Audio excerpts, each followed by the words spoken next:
എൻ്റെ പേര് ശ്രീജിനി. ഞാൻ YWIW വർക്ക് ഫ്രം ഹോമിൽ വർക്ക് ചെയ്യുന്ന ആളാണ്. ഞാൻ ഇന്ന് വന്നിരിക്കുന്നത് സ്ത്രീകളുടെ ഏറ്റവും വലിയൊരു പ്രശ്നമായിട്ടുള്ള അടുക്കള വേസ്റ്റ്. അത് എങ്ങനെ നമ്മൾ വേസ്റ്റ് ഇപ്പോൾ എവിടെയെങ്കിലും ഇട്ട് കഴിഞ്ഞാൽ നമുക്കത് മണടിക്കും, അങ്ങനെ പല പ്രശ്നങ്ങൾ. അപ്പോൾ അത് എന്ത് ചെയ്യണം എന്നറിയാതെ ബുദ്ധിമുട്ടുന്നവർക്കായിട്ടുള്ള ഒരു വീഡിയോ ആണ്. ഈ അടുക്കള വേസ്റ്റിൽ നിന്ന് നമുക്കതിനെ വളമാക്കി മാറ്റാം, അതായത് കമ്പോസ്റ്റ് ആക്കാം. അതെങ്ങനെ ചെയ്യുന്നു എന്ന വിധമാണ് ഞാനിവിടെ കാണിക്കാൻ പോകുന്നത്. ഞാൻ ഇങ്ങനത്തെ ഒരു ചെറിയൊരു ചട്ടിയാണ് എടുത്തിരിക്കുന്നത്. അതിൻ്റെ ഉള്ളിലോട്ട് നമ്മൾ ആദ്യമായിട്ട് കുറച്ച് ചപ്പിലകൾ ഇട്ട് കൊടുക്കുന്നുണ്ട്. അതിനുശേഷം അതിലേക്ക് നമുക്ക് പച്ചില കിട്ടും, ചെറിയ പുല്ലുകൾ അങ്ങനത്തെയും പച്ച എന്താ പറയാ, ഈ മുരിങ്ങയുടെ ഇല അതൊക്കെ ഇട്ട് കൊടുക്കാം കേട്ടോ. അപ്പൊ ഞാനിപ്പോൾ ഇവിടെ ചപ്പ ഉണ്ടായിരുന്നുള്ളൂ, അപ്പൊ അത് ഇട്ട് കൊടുത്തിട്ടുണ്ട്. അതിനുശേഷം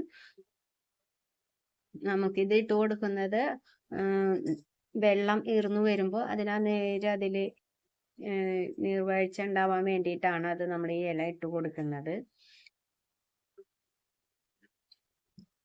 അതിനുശേഷം നമുക്ക് നമുക്ക് വീട്ടിലുള്ള മണ്ണായാലും കുഴപ്പമൊന്നുമില്ല, മണ്ണിട്ട് കൊടുക്കാം. ഒരു പിടി മണ്ണും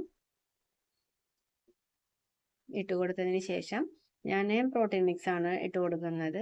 മണ്ണ് എടുത്തിട്ടുണ്ടായിരുന്നില്ല, അപ്പോൾ ഇത് ഇട്ട് കൊടുത്തതിന് ചകിരിച്ചോറും ഇതിൻ്റെ കൂടെ ഇട്ട് കൊടുക്കാവുന്നതാണ് കേട്ടോ. ഞാൻ ചകിരിച്ചോറും മണ്ണും കൂടി കൂട്ടിയിട്ടുള്ള ഇതാണ് ഞാൻ ഇപ്പോൾ ഇട്ട് കൊടുത്തത്. അതിനുശേഷം അതിൻ്റെ മുകളിലേക്കായിട്ട് നമ്മുടെ അടുക്കള വേസ്റ്റ് ഒക്കെ ഇട്ട് കൊടുക്കുന്നുണ്ട്. അതിൻ്റെ മുകളിലേക്കായിട്ട് നമ്മൾ ശർക്കര പാനീയമാണ് കേട്ടോ ഒഴിച്ചു കൊടുക്കുന്നത്. അതത്ര വിലയില്ലാത്ത ശർക്കര വാങ്ങിയിട്ട് അത് ഉരുക്കിയിട്ട് ഒഴിച്ചു കൊടുത്താൽ മതിയാവും. അതും കുറച്ച് ഒഴിച്ചു കൊടുത്തതിന് ശേഷം അതിൻ്റെ മുകളിലേക്ക് നമ്മൾ ഇതുപോലെ മണ്ണ് ഇട്ട് കൊടുക്കാം. അത് ഒരു പിടിയൊക്കെ ഇട്ട് കൊടുത്താൽ മതിയാവും. അതിൻ്റെ മുകളിലായിട്ട് പിന്നെയും ശർക്കര പാനീയം ഒഴിച്ചു കൊടുക്കാം. ഇങ്ങനെ ഇതാക്കിയതിന് ശേഷം ഇത് നമ്മളൊരു വലിയൊരു പാത്രത്തിലാണ് ആക്കണമെന്ന് വെച്ചെങ്കിൽ എല്ലാ ദിവസവും ഉള്ള വേസ്റ്റ് ഇടുക. അത് കഴിഞ്ഞാൽ അതിൻ്റെ മേലെ കുറച്ച് മണ്ണും പനിയും ഒഴിച്ചു കൊടുത്താൽ മതിയാവും. അങ്ങനെ നമ്മുടെ വളം ഉണ്ടാക്കാം.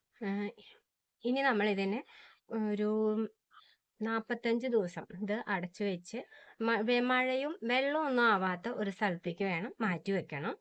അപ്പോൾ ഇത് ഒരു 45 ദിവസം കഴിയുമ്പോഴേക്കും നല്ല പൊടി പോലെയുള്ള വളമായിട്ട് മാറിയിട്ടുണ്ടാവും, കമ്പോസ്റ്റ് ആയിട്ട് മാറിയിട്ടുണ്ടാവും. അത് നമ്മുടെ ചെടികളുടെ കടയ്ക്കൽ ഇട്ട് കൊടുത്താൽ ചെടികൾ നന്നായി വളരുകയും ചെയ്യും. നമ്മൾക്കാണെച്ചെങ്കിൽ വേസ്റ്റ് അവിടെ ഇവിടെയും കിടന്നു എന്നുള്ള ഒരു ഇതുമില്ല, പ്രശ്നവും ഉണ്ടാകുന്നില്ല. അപ്പം അതുകൊണ്ട് എല്ലാവരും ഇത് ചെയ്ത് നോക്കണം. ശരി.